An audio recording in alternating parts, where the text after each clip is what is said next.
BD tutorial পয়েন্টের পক্ষ থেকে আমি মোহাম্মদ সাজিদুর রহমান। আজকের পর্বে আমরা HTML লিস্ট নিয়ে আলোচনা করব।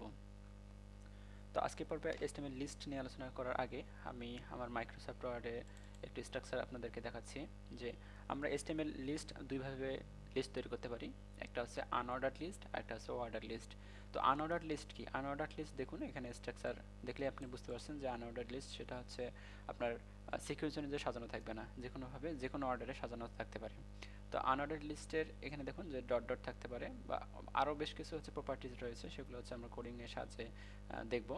তো অর্ডার লিস্ট হচ্ছে আপনার সিকোয়েন্স অনুযায়ী সাজানো থাকবে, যে 1 2 3 ABC, রোমান সংখ্যার আই, ডাবল আই এরকম থাকতে পারে। তো চলুন আমরা শুরু করি। আমরা এইভাবে এই ধরনের লিস্টগুলো কীভাবে HTML কোডিংয়ের সাহায্যে করতে পারি তার প্রসেসটা আমরা দেখব। তো আমরা ডেস্কটপের মধ্যে যে আমাদের HTML লিস্ট নামে একটা ফোল্ডার তৈরি করে নিয়েছি, এর ভেতরে index.html নামে একটা ফাইল ক্রিয়েট করা হয়েছে। তো আমি index.html-কে edit with Notepad plus plus করে নিচ্ছি। তো আমি আমার যে ফাইল, তো গত পর্বে আমরা যে টেবিল নিয়ে আলোচনা করেছি তার কোডগুলো এখানে রয়ে গেছে, তো আমি এগুলো মুছে দিচ্ছি। আচ্ছা, এটাকে মুছে দেওয়া হয়ে গেছে। এখন স্টাইলের যে অংশটা সেটা আমরা মুছে দেব, কারণ এটা হচ্ছে আমাদের গত পর্বের কোডগুলো। তো এখন আমরা স্টেপ বাই স্টেপ আমরা শিখব কিভাবে আমাদের এই যে এমএস ওয়ার্ডে আমরা দেখিয়েছি যে আনঅর্ডার্ড লিস্ট আমরা কিভাবে তৈরি করতে পারি। তো আমি নোটপ্যাড প্লাস প্লাসের মধ্যে আনঅর্ডার্ড লিস্ট তৈরি করার জন্য আমি যে স্ট্রাকচারগুলো লিখবো আপনারাও সেভাবে কোড প্র্যাকটিস করবেন, তাহলে বুঝতে পারবেন যে কীভাবে আনঅর্ডার্ড লিস্ট তৈরি করা হয়। তো আনঅর্ডার্ড লিস্ট তৈরি করার জন্য আমাদের একটা ট্যাগ ইউজ করতে হবে, UL, unordered list. UL tag use করতে হবে, দেখুন ইউএল ট্যাগ। তো ইউএল ট্যাগের মধ্যে আমরা আইটেমগুলো দেওয়ার জন্য, আমাদের লিস্ট তৈরি করার জন্য আমাদেরকে নিতে হবে এলআই ট্যাগ। সো আমরা যতটা আইটেম নিতে চাই এখানে ততবার আমরা এটাকে রিপিট করব। আমি 3 বার দিয়েছি, তো আমি এখানে লিখতেছি আইটেম 1, আইটেম 2, এখানে আইটেম 1 দিয়ে দিই, আর এটা হচ্ছে আইটেম 3। তো এটাকে আমি যদি কন্ট্রোল এস ধরে সেভ করি এবং রান করে দেখি তাহলে কি দেখায়। তো এইখানে হচ্ছে রান করলে দেখা যাচ্ছে যে আইটেমগুলো শো করতেছে, কিন্তু এইখানে আমি দেখিয়েছি আনঅর্ডার্ড লিস্ট দিয়ে তারপর আইটেমগুলো। তো আমরা একটা হেডিং লিখি, তাহলে আমাদের এমএস ওয়ার্ডের মতোই হয়ে যাবে।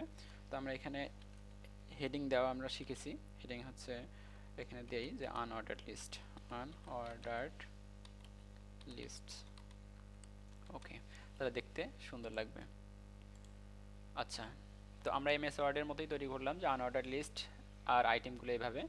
তো আনঅর্ডার্ড লিস্ট হচ্ছে এইভাবে তৈরি করি, কিন্তু আরেকটা বিষয় আছে, সেটা হচ্ছে আনঅর্ডার্ড লিস্টের ক্ষেত্রে আমরা টাইপ উল্লেখ করে দিতে পারি, যে আমরা হচ্ছে লিস্ট স্টাইল টাইপ উল্লেখ করে দিতে পারি।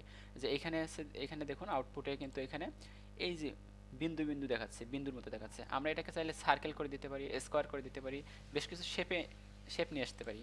তো চলুন কীভাবে এটা করা যায়। এখানে আপনাদের লিখতে হবে লিস্ট স্টাইল টাইপ, লিখতে হবে টাইপ লিখে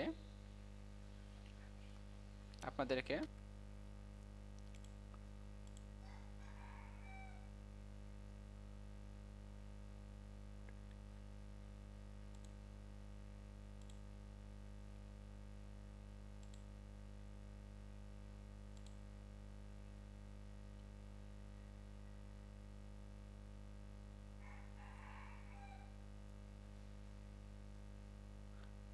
আচ্ছা, এখানে হচ্ছে আমাদের টাইপ দিতে হবে সমান দিয়ে, আমাদের ডাবল কোটেশনের মধ্যে আমরা কি টাইপ দিতে চাই।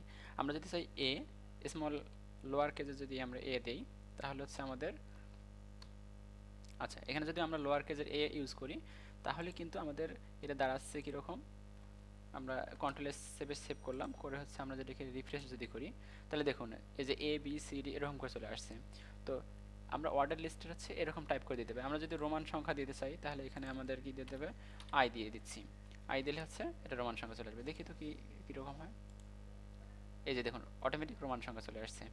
তো আমরা শিখলাম কিভাবে হচ্ছে আমরা HTML এর সাহায্যে লিস্ট তৈরি করতে পারি, তার প্রসেস শিখলাম। এখন আরেকটা জিনিস শিখবো, ডেসক্রিপশন লিস্ট কিভাবে তৈরি করা হয়, ডেসক্রিপশন লিস্ট কিভাবে তৈরি করব। তো আমরা এখানে একটা এইচন নিচ্ছি, একটা নাম দিচ্ছি ডেসক্রিপশন লিস্ট। ওকে,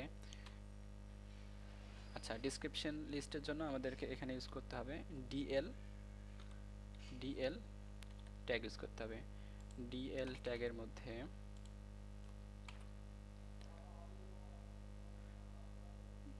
ট্যাগের মধ্যে ডিসক্রিপশন টাইটেল ইউজ করতে হবে ডিটি।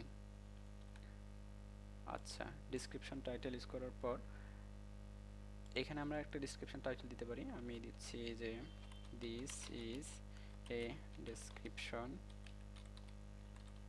Title, description title. এখন ডিসক্রিপশনে আমাদের এখানে দেওয়ার জন্য ডিডি ইউজ করতে হবে, ডিসক্রিপশন ডাটা। তো এখানে একটু এই চিহ্ন দিয়েই হাইফেন দিয়ে দিচ্ছি, তারপর দিচ্ছি যে this is a small description. Okay, আমরা এটা যদি শো করি, কন্ট্রোল এস চেপে সেভ করে রিফ্রেশ করি, তাহলে দেখুন এই যে দেখুন যে ডিসক্রিপশন লিস্টের ক্ষেত্রে আমি একটা ডিসক্রিপশন দিয়েছি এখানে, this is a description title, আর তারপর this is a small description. তো ডিসক্রিপশন লিস্ট হচ্ছে আমরা এভাবে অ্যাভেলেবল অনেকগুলো তৈরি করতে পারি।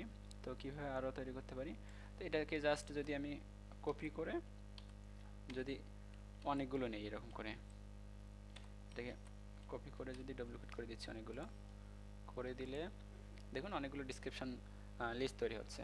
তো আমরা শিখলাম আজকে যে আনঅর্ডার লিস্ট কীভাবে তৈরি করে, এবং টাইপগুলো, list cell type, order list কীভাবে তৈরি করে এবং তাদের টাইপগুলো, এবং ডিসক্রিপশন কীভাবে তৈরি করে, ডিসক্রিপশন লিস্ট কীভাবে তৈরি করে তার টাইপগুলো শিখলাম। তো আজকে এই পর্যন্তই, নেক্সট পর্বে হচ্ছে অন্য কিছু নিয়ে আলোচনা করব। ভালো থাকবেন, আসসালামু আলাইকুম।